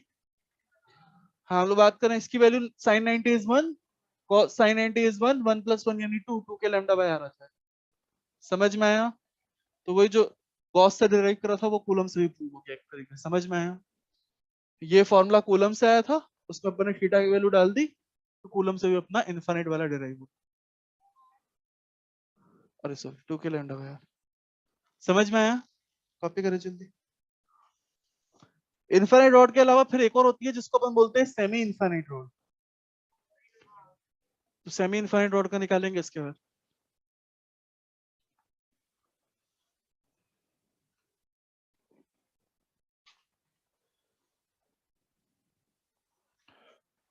अच्छा मेरे को ये बताइए, इन्फिनिटी वगैरह मानना प्रैक्टिकल बात है क्या? कैसी कोई रॉड होती होगी जिसपे इनफाइनाइट चार्ज होता हो? होती है क्या ऐसी कोई, जो मतलब जो इनफाइनाइट लेंथ लंबी हो? ऐसी कोई रॉड होती है क्या? तो फिर निकालते क्यों है? मतलब हाइपोथेटिकल है पूरा, कोई प्रैक्टिकल सिग्निफिकेंस इसका? बिल्कुल सही, वेरी गुड। हम लोग बात करें कैपेसिटर की प्लेट, सुनिए आपने कैसी मानते हैं उसको? इनफाइनाइट प्लेट मानते हैं, ठीक है क्या? अभी हम देखेंगे इनफाइनाइट प्लेट का डेरिवेशन करेंगे, अभी तो नहीं करेंगे, आने वाली 1-2 क्लास में करेंगे ना? तो इनफाइनाइट प्लेट का जब डेरिवेशन करेंगे तो हम लोग बात करेंगे ठीक वही इलेक्ट्रिक फील्ड अपन लोग कैपेसिटर के अंदर भी मानते हैं। यानी कैपेसिटर की जो प्लेट्स होती है उसको अपन क्या मानते हैं? इनफाइनाइट साइज का। क्लियर है? अच्छा कैपेसिटर कितना बड़ा होता है, कभी देखा किसी ने कैपेसिटर? मतलब कभी आपका कोई भी इलेक्ट्रॉनिक डिवाइस हो, लैपटॉप हो, मोबाइल हो, इसके अंदर एक मदरबोर्ड होता है ना? मतलब बहुत खराब होता है मदरबोर्ड फ्रीक्वेंटली, है ना? जब भी अपन जाए मोबाइल चलना बंद हो जाए, कुछ भी हो जाए, दुकान वाले का एक ही जवाब होता है, मदरबोर्ड बदलेगा इसका, है ना? तो बेसिकली ये मदरबोर्ड वगैरह क्या चीज है? तो एक्चुअली इसके अंदर कैपेसिटर लगे होते हैं खूब सारे। ठीक है? आपके मदरबोर्ड में लगभग जो भी इलेक्ट्रॉनिक डिवाइस है, स्मार्ट डिवाइस है, उसके अंदर कम से कम 100-150 कैपेसिटर लगे होते हैं। मोबाइल के अंदर 100-150 कैपेसिटर है आपके मदरबोर्ड के अंदर। ठीक है क्या? तो 100-150 छोटे छोटे कैपेसिटर हैं, उनको बदलना पॉसिबल नहीं होता है। और कैपेसिटर की दिक्कत ये है, एक फूकता तो लाइन से सारे फूकते हैं। रजिस्टर के साथ ऐसा नहीं होता, रजिस्टर एक फूकता है तो बाकी फिर बच जाते हैं। ठीक है क्या? तुरंत करंट फ्लो होना बंद हो जाता है, लेकिन कैपेसिटर फूकता है तो लाइन से सब फुकाया। क्लियर है? तो हम लोग वो देखेंगे कैपेसिटर चैप्टर के अंदर। ठीक है ना? तो हम लोग बात करें बेसिकली, इसलिए वो बोलता है कि यार अब ये 150 कैपेसिटर छोटे छोटे बदलने तो बैठूंगा नहीं। चाहे तो बदलने को बदल सकता है, बहुत सस्ते में काम हो जाएगा। तो फिर वो बोलता नहीं यार पूरा मदरबोर्ड बदला जाएगा। ठीक है क्या? तो हम लोग बात करें अपने मोबाइल में इतने सारे कैपेसिटर भरे हैं, 150 कैपेसिटर, सोच सकते हो कितना छोटा साइज होता होगा उसका। क्लियर है? बट फिर भी उसकी प्लेट का साइज अपन इनफाइनाइट मानते हैं। और कुछ गलत नहीं है उसमें, कैलकुलेशन में कोई गलत नहीं है, सब डिवाइसेस उसी कैलकुलेशन को लेकर बनी है। क्या दिक्कत क्या है, मतलब ऐसा कैसे मान लेते हैं उसको इनफाइनाइट छोटे से कैपेसिटर? तो पहली चीज तो इन्फिनिटी जो होता है वो एक रिलेटिव टर्म होता है। ठीक है क्या? कभी सुना होगा इनफाइनाइट जो है वो एक रिलेटिव टर्म होता है। जैसे अभी मुझे बोलोगे यार कि सर आप मतलब कोटा चले जाओ, कोटा में थोड़ा बहुत काम है, जरा वो निपटा के आ जाओ। तो ठीक है यार, कोई बड़ी बात नहीं यार, गाड़ी पकड़ूंगा चले जाऊंगा, 6-7 घंटे में पहुंच जाऊंगा। ठीक है क्या, क्लियर है? और यही आप किसी चीटी को बोल दो यार, चीटी तुझे जाना है कोटा तक, क्या बोलेगी यार वो? इनफाइनाइट डिस्टेंस है भैया, मेरे से ना होगा। क्लियर है क्या? यानी हम सेम डिस्टेंस है, लेकिन हम लोग बात करें अलग अलग पर्सन के लिए अलग अलग उसका सिग्निफिकेंस है ना। कोई बोल रहा है वो डिस्टेंस इनफाइनाइट है, वही अपने से नहीं होएगा, और कोई बोल रहा है कि वो डिस्टेंस फाइनाइट है। समझ पा रहे हैं बात को? तो इसी को अपन बोलते हैं कि infinity is a relative term. Relative का मतलब होता है पर्सन टू पर्सन वेरी करना, तो इन्फिनिटी की definition person to person vary करती है। हम बात करें कोई भी लेंथ इन्फिनिटी की तरह एक्ट कर सकती है, अगर हम बात करें उस पॉइंट से जो पॉइंट उस लेंथ के एकदम पास वाला। ठीक है क्या? जैसे हम लोग बात करें, इसको इन्फिनिट ले लिया ना अपन ने, हम बात करें इसकी लेंथ मान लो फाइनाइट है, इस फाइनाइट लेंथ को भी इन्फिनिटी बना सकता हूँ। बेसिकली हम आर के सामने देखते हैं इस चीजों को। अगर आर बहुत छोटा है, मतलब उस पॉइंट की बात हो रही है जो पॉइंट एकदम पास में है, तो उसके लिए हम क्या मान लेंगे, इस रॉड को इन्फिनिट मान। क्लियर है क्या? अरे खुद सोचो यार, एकदम यहाँ पे खड़े होके, एकदम रॉड के एकदम यहाँ पे खड़े होके तुम ऊपर वाले एंगल को देखो, 90 पे देखना पड़ेगा, नीचे वाले को मैं 90 पे देखना पड़ेगा, तुम्हारे लिए इन्फिनिट जैसी एक्ट करेगी, एकदम यही वाला केस आ जाएगा। समझे क्या बात को? क्लैरिटी है? तो बहुत छोटा, मतलब आर बहुत छोटा हो जाए as compare to length of rod, तो हम बेसिकली इस छोटे से पॉइंट के, मतलब छोटे से दूरी वाले पॉइंट के लिए रॉड को इन्फिनिट जैसा ट्रीट करने लग जाएंगे, फाइनाइट रॉड को भी इन्फिनिट जैसा ट्रीट करने लग जाएंगे, उसमें कोई बुराई नहीं है। ऐसे कैपेसिटर में होता है, कैपेसिटर की जो दूरी होती है ना प्लेट्स की, ये दूरी के सामने हम कैपेसिटर का एरिया देखते हैं, तो इस दूरी के सामने ये एरिया बहुत ज्यादा होगा, तो इसलिए हम कैपेसिटर को इन्फिनिट मान लेते हैं, उसका कोई बुराई नहीं है। यहीं से समझ में आता है बेसिकली इन्फिनिट होने का मतलब क्या है, मुंडी एकदम ऐसे करके देखना पड़ रहा। सही है क्या? मान लो अभी हाथ छोटा लग रहा है, लेकिन पास ले आओ तो देखो बहुत बड़ा लगने लगा। क्लियर है क्या? कोई दिक्कत तो नहीं? तो infinity is the relative term, हम लोग बात करें ये सेम फाइनाइट लेंथ की रॉड इन्फिनिट जैसे एक्ट करने लग जाएगी। इन्फिनिट के लिए बस इतना कंडीशन होनी चाहिए कि ये जो भी लेंथ है इसकी, this length must be much much greater than r, तो फाइनाइट रॉड भी इन्फिनिट जैसा काम करने लग जाएगी। क्लियर है क्या? तो एकदम प्रैक्टिकल है, कुछ भी हाइपोथेटिकल अपन नहीं पढ़ रहे हैं, सब प्रैक्टिकल यूज है तो। ठीक है ना? यहाँ तक कॉपी करें जल्दी इसको।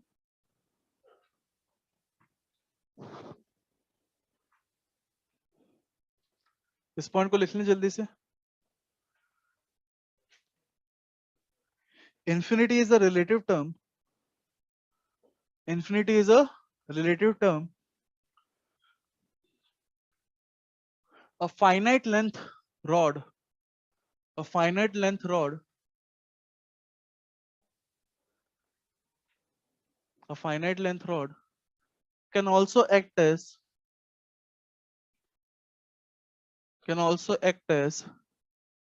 infinitely long rod. Can also act as infinitely long rod. Infinitely long rod. For calculation of electric field. For calculation of electric field. For calculation of electric field at the points very nearer to rod. At the points very nearer to rod. For calculation of electric field at the points very nearer to rod. लिख लिया सबने? समझ में आया यहां तक? चलिए अब इसके ऊपर क्वेश्चंस करें, और एक सेमी इनफाइनाइट रॉड देखते हैं।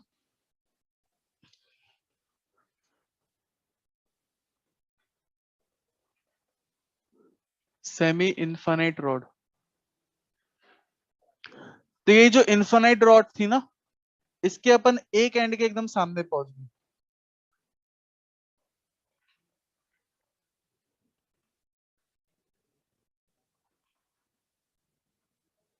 ठीक है, वो इनफाइनाइट रॉड थी ना, लैम्डा चार्ज डेंसिटी वाली, उसके एक एंड के जस्ट सामने पहुंच गए। ठीक है क्या? ये डाउट नहीं आना चाहिए यार, उसके एंड के सामने कैसे पहुंच गए, उसके लिए तो इनफाइनाइट चलना पड़ेगा। तो अपन बात कर चुके हैं, एक फाइनाइट रॉड भी इनफाइनाइट जैसा काम कर लेती है। क्लियर है क्या? बस मतलब ये है कि यहाँ पे जो आर है वो उसकी टोटल लेंथ से बहुत छोटा है। क्लियर है? तो हम एक फाइनाइट रॉड के एक एंड पे पहुंच गए, ऐसा मान हमें एक तरीके से, कोई दिक्कत तो नहीं। इस एंड पे हमें बताइए यार इलेक्ट्रिक फील्ड कैसी होगी, कितनी होगी, किस डायरेक्शन में होगी, सब बताना।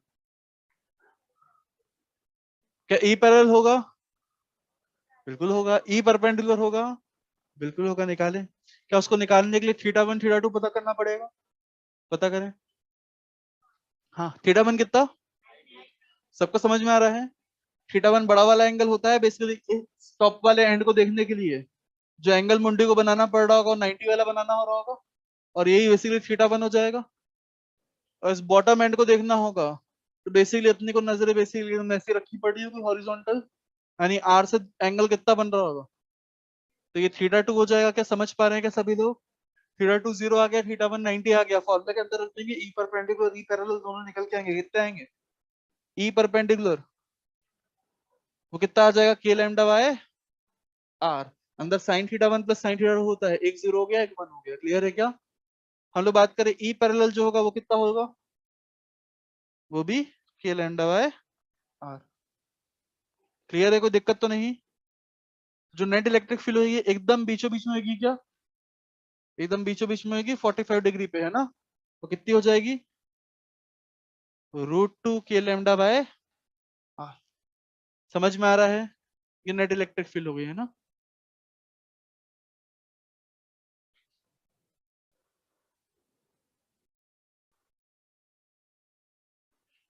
क्लियर है सभी को, कोई दिक्कत तो नहीं? नेट इलेक्ट्रिक फील्ड का एक और फॉर्मूला था ना अपने पास, 2 k lambda by r sine theta one plus theta two by 2। ठीक है क्या?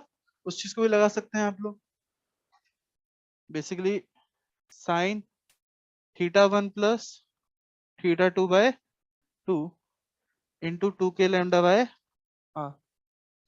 ये हुआ करता है net electric field. Theta one कितना है 90, थीटा टू कितना है 0, तो 90 बाय 2 इज 45, cos 45 यानी sin 45 यानी 1 बाय √2, √2 अपॉन 1 बाय √2 बच जाएगा ना, तो √2 के लैम्डा बाय आर, ये आंसर आ गया। कोई दिक्कत तो नहीं?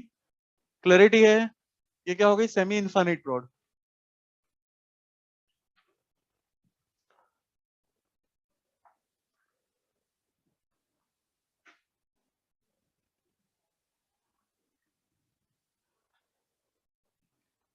फिर देखें,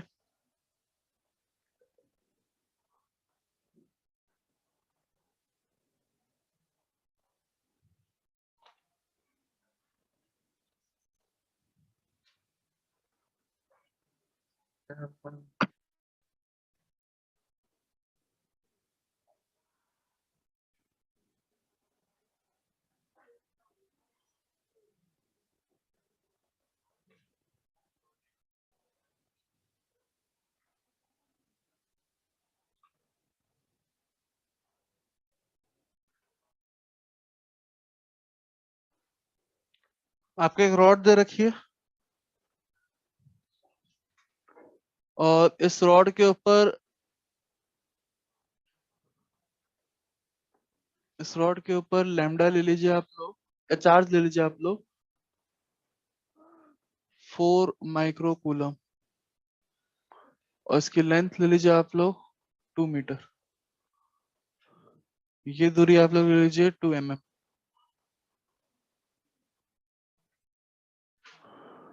ठीक है क्या? क्या निकालना है आपको, electric field vector eight point P. Electric field का मैग्नीट्यूड निकाल दो पॉइंट पी, करें जल्दी से आंसर निकालें।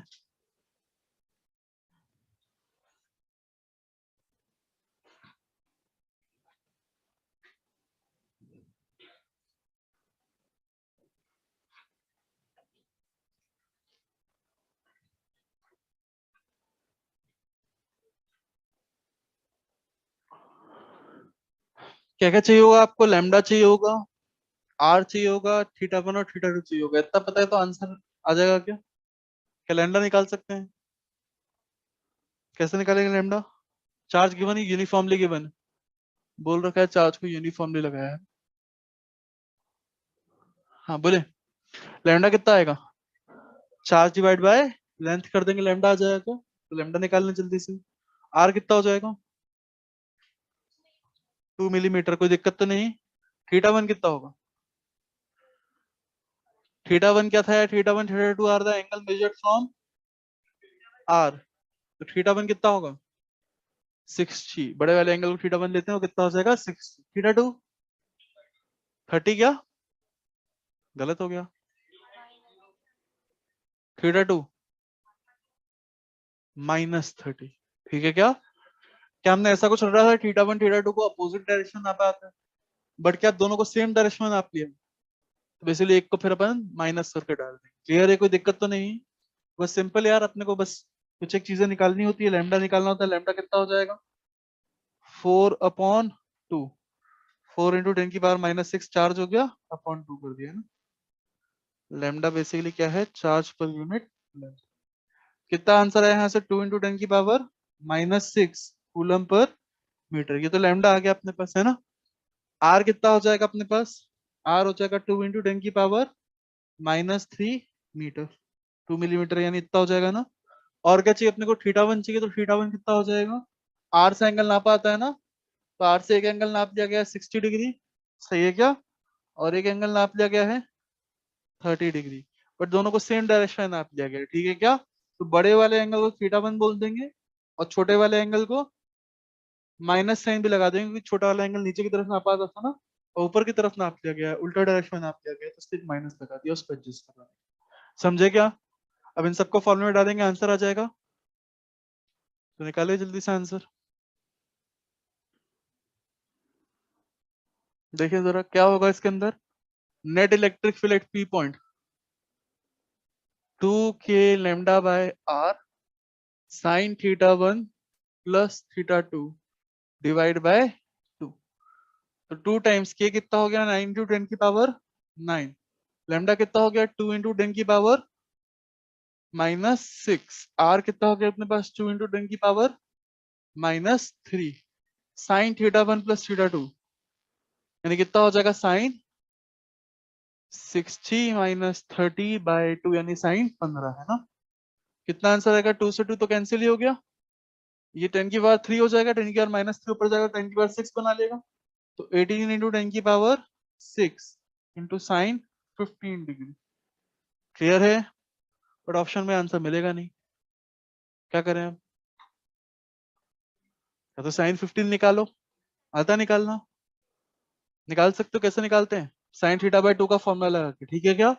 या फिर ऐसा भी कर सकते हैं आप चाहे तो, ई परपेंडिकुलर निकालें, वो अच्छा सा आएगा, ई पैरेलल निकालें, वो भी एक अच्छा सा आएगा, तो दोनों का स्क्वायर करके अंडर रूट ले लें, वहां से भी आंसर आ जाएगा। समझे क्या बात को। इन केस अगर ये आंसर में ना मिले, आप फिर ई परपेंडिकुलर ई पैरेलल का स्क्वायर करके भी आंसर निकाल सकते हैं, ठीक है ना। एंगल देखो ना यार, ये 30 डिग्री नाप लिया है नीचे वाले एंड को देखने का, और ये भी ऊपर नाप लिया है, और 60 डिग्री ऊपर वाला एंड को देखने वाला एंगल है, ये भी ऊपर नाप लिया है, ठीक है क्या। जबकि हमारा जो डेरिवेशन था उसमें दोनों को अपोजिट डायरेक्शन नापे गए थे ना, तो बेसिकली वो अपोजिट डायरेक्शन वाली बात सही रखने के लिए अपन ने इस एंगल को फिर माइनस बोल दिया। इसको कायदे से नापना इस तरफ था, लेकिन अपन ने उल्टा नाप किया, उल्टा नाप लिया तो माइनस कर दिया। क्लियर है, हाँ बोलो। हाँ बिल्कुल लिख सकते हो। समझ में आया सबको अच्छे से, कॉपी करें जल्दी से।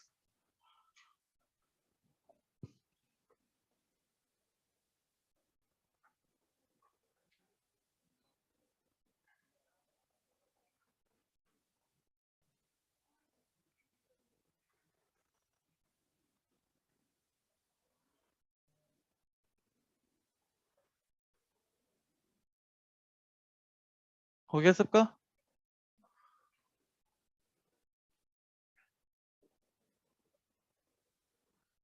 तो ये सारे हो गए रॉड वाले सवाल अपने, है ना।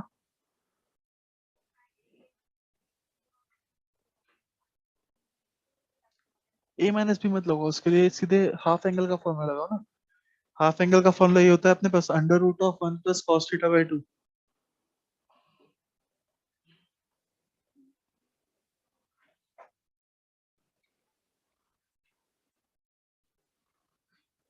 ये फॉर्मूला देखा होगा आपने कभी, ये लगाना है बस, ठीक है क्या। थीटा की वैल्यू पे 30 डाल देंगे, यहाँ पे 15 मिलेगी, साइन 15 ही चाहिए आपको, ठीक है क्या। cos 30 मालूम होता है √3/2, यहाँ से आंसर आ ही जाएगा, ठीक है क्या। चलिए नेक्स्ट देखें अब अपन लोग। तो ये पूरे रॉड वाले सवाल हो गए, है ना।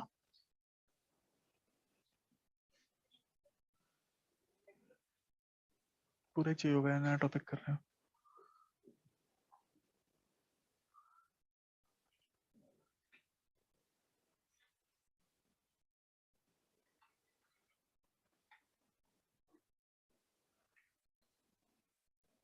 हमने आर्क का निकाल लिया था ना, आर्क का k q by r square sine alpha by alpha.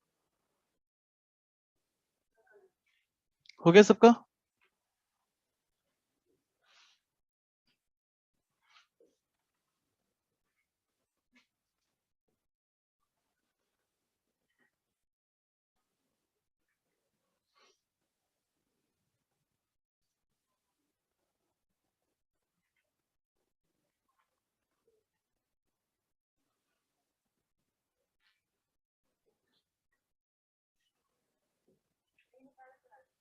Arc नहीं निकाला अभी? इतनी देर क्यों लगती है इसको पता करने में तुम लोग? देखो, न्यू बैच से हो ना आप? क्या लिखा हुआ है? क्या हो यार तुम लोग? 4 लेक्चर पुरानी बात है भैया वो। गॉस लॉ से पहले देखो, इलेक्ट्रिक फील्ड वगैरह से पहले।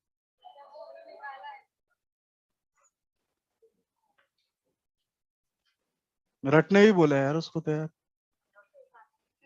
ये तो हाल है तुम्हारे। देखिए जरा नेक्स्ट।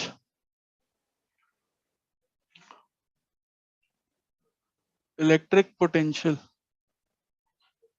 नहीं यार, पहले एक रिंग का और निकाल लेते हैं, बाद में आते हैं इलेक्ट्रिक पोटेंशियल। लिख लीजिए electric field on the axis of a ring. Electric field on the axis of the ring.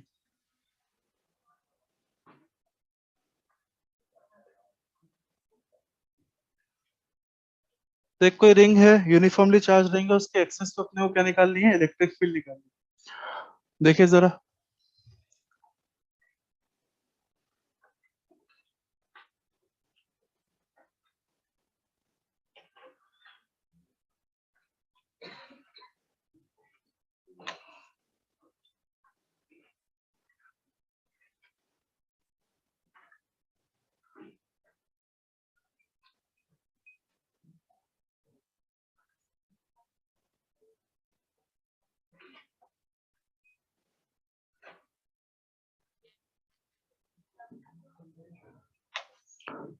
इस रिंग पे चार्ज मान लेते हैं अपन लोग Q, है ना? इलेक्ट्रिक फील्ड निकालनी है अपने को P पॉइंट पे। कैसे निकालेंगे यार? क्या गॉस लॉ लगाएं? इलेक्ट्रिक फील्ड निकालने के दो ही हथियार हैं, गॉस लॉ या फिर कूलम्स लॉ। गॉस लॉ लगा सकते हैं क्या? क्या सिमेट्री है इसके अंदर? इलेक्ट्रिक फील्ड वगैरह कैसी होगी बता सकते हैं इसकी? ऐसी आ रही होगी, फिर कुछ ऐसी जा रही होगी, फिर कुछ ऐसी आ रही होगी, बड़ी अजीब सी रैंडम सी इलेक्ट्रिक फील्ड होगी, ठीक है क्या? ऐसी इलेक्ट्रिक फील्ड लेंगे परपेंडिकुलर को गॉसियन सरफेस ढूंढना पॉसिबल नहीं है, तो हम लोग बात करें बेसिकली ऐसी इलेक्ट्रिक फील्ड के लिए अपन लोग गॉस लॉ से नहीं निकाल पाएंगे। गॉस लॉ के लिए हाईली सिमेट्रिकल सरफेसेस चाहिए होते हैं। हाईली सिमेट्रिकल सरफेसेस कौन कौन मिलेंगे अपने को? इनफाइनाइट वायर, ठीक है क्या? या फिर मिलेगा पॉइंट चार्ज, या फिर मिलेगा स्फीयर। स्फीयर बहुत भयंकर सिमेट्रिकल होता है ना, तो स्फीयर। फिर अपन लोग बात करें सिलेंडर, वो भी इनफाइनाइट लेंथ वाला, क्लियर है? फिर प्लेट, वो भी इनफाइनाइट डायमेंशंस वाली, कोई दिक्कत तो नहीं? ये सब कुछ एक हाईली सिमेट्रिकल है जिनमें गॉस लॉ लगा पाते हैं, ठीक है ना? हाँ ठीक है, क्या करें? गॉस लॉ लगा लें? गॉस लॉ नहीं लगेगा, है ना? पहला तो ये सवाल है अपना, गॉस लॉ नहीं लग पाएगा, है ना? अकेली इससे इधर पे इलेक्ट्रिक फील्ड होगी, इससे मतलब ही नहीं है उसको, बाकी इलेक्ट्रिक फील्ड से भी मतलब। सही है क्या? चलो बात करें, कूलम्स लॉ ही लगाना पड़ेगा, और कोई तरीका नहीं है। कूलम्स लॉ लगाने के लिए क्या करते हैं अपन लोग? एक पॉइंट चार्ज अज्यूम करते हैं, और उस पॉइंट चार्ज को इस तरीके से चलाते हैं जिससे बेसिकली अपना पूरा का पूरा ऑब्जेक्ट बन जाए, ठीक है क्या? तो आइए वही चीज करते हैं। अच्छा, रिंग कैसी है? रिंग इस तरीके से है ना, इस प्लेन में ऐसा 3D में बाहर की तरफ निकलती है, ठीक है क्या? इस रिंग का अगर क्रॉस सेक्शनल व्यू बनाओ, यानी इधर से देखिए, इधर से देखें, तो ये रिंग फिर अपने को पूरी ऐसी सर्कल दिखेगी, ठीक है? जल्दी बड़ा बना दिया।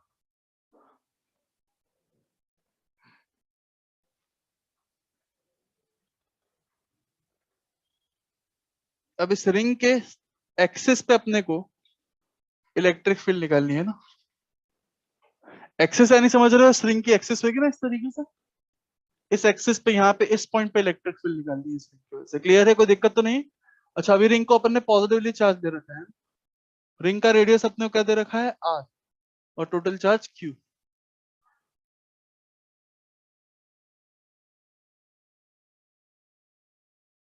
ठीक है, हम लोग बात करें अपने को इलेक्ट्रिक फील्ड निकालनी है ना, तो कूलम्स लॉ की मदद से निकालेंगे। कूलम्स लॉ की मदद से कैसे निकालेंगे, पहले तो एक एलिमेंट लेंगे। अच्छा, रिंग को बनाने के लिए अपन थीटा पे जाके डी थीटा का एलिमेंट लेते थे ना, याद है? तो वही चीज करेंगे, थीटा पे जाके डी थीटा का एलिमेंट लेंगे।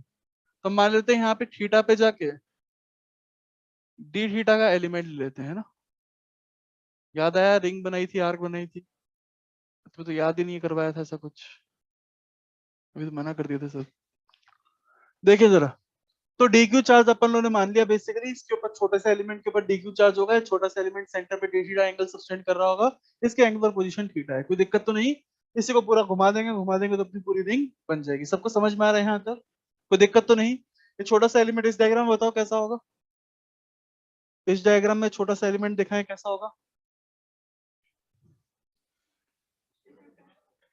देखना जरा, इस तरीके से होगा ना, ठीक है क्या? मतलब ये एंगल थीटा हो रहा है, डी थीटा हो रहा है ना, ये छोटा सा अपना एलिमेंट, कोई दिक्कत तो नहीं। इस छोटे से एलिमेंट की वजह से इसके ऊपर चार्ज कितना होगा, डी क्यू। इसके से इलेक्ट्रिक फील्ड निकालनी है अपने को इस पॉइंट पे, क्या निकाल सकते हैं? निकालें, जल्दी बताएं कैसी होगी इलेक्ट्रिक फील्ड। क्या इलेक्ट्रिक फील्ड ऐसी अवे टाइप की होगी? अच्छा, मैं ये एलिमेंट ना लूं, इसकी जगह ये वाला ले लूं क्या? मतलब ये वाला थोड़ा ऐसा लग रहा है 3D में हो रहा है ना, तो इमेजिन करने में दिक्कत देगा, ये वाला इमेजिन करने में इतनी दिक्कत नहीं देगा, है ना? तो अपन एक काम करते हैं, एलिमेंट को इस फिगर में थोड़ा अपन ऊपर दिखाते हैं, यहाँ पे दिखाते हैं, ठीक है क्या? तो ये अपना डी क्यू हो गया।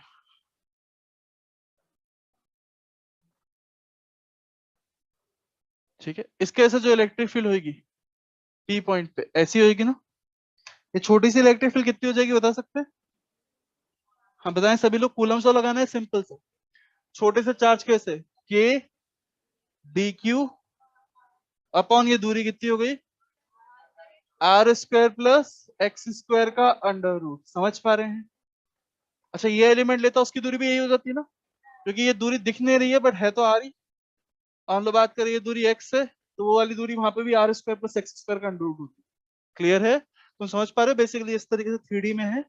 हम लोग बात करें पेरीफेरी का कोई भी पॉइंट ले लो, उसकी दूरी इस पॉइंट से r square plus x square पूरे का अंडर रूट ही होगी। समझ पा रहे हैं क्या?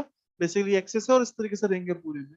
आप चाहे तो ये पॉइंट ले लें, उसकी दूरी भी r square plus x square का अंडर रूट, ये पॉइंट ले लें, उसकी दूरी भी उतनी, पीछे एक पॉइंट ले लें, सबकी दूरी इस पॉइंट से बराबर होगी, कोई दिक्कत तो नहीं। तो इलेक्ट्रिक फील्ड आ गई अपने पास k d q upon are square plus x square पूरे का अंडर रूट और फिर उसका होल स्क्वायर भी कर दिया, ठीक है ना?